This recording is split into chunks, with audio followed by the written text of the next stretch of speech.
Hello everyone, তো আমি আবার আই গেছি আর একটা মিনি ব্লগ নিয়া।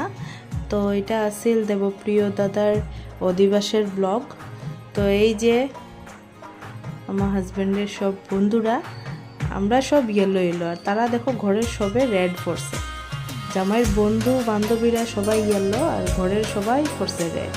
তো এইখানে তো হয়ে গেছে জামাই স্নান করার লিগে। তো আগে আন্টি আগে দিব। তো আদ্রি স্নান তো আগের দিনই হয়ে গেছিল। তো ওই দিন আসিল অধিবাসের। দেখো অবস্থা কিতা করে তারা।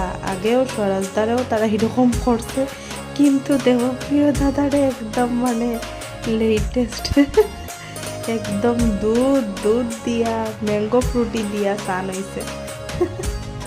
হ্যাঁ, তো ঠান্ডাও আসছিল প্রচুর। স্বরাজদার সময় তো এত ঠান্ডা আসিল না, কিন্তু দেবপ্রিয় দাদাটা বহুত ঠান্ডাই আসিল।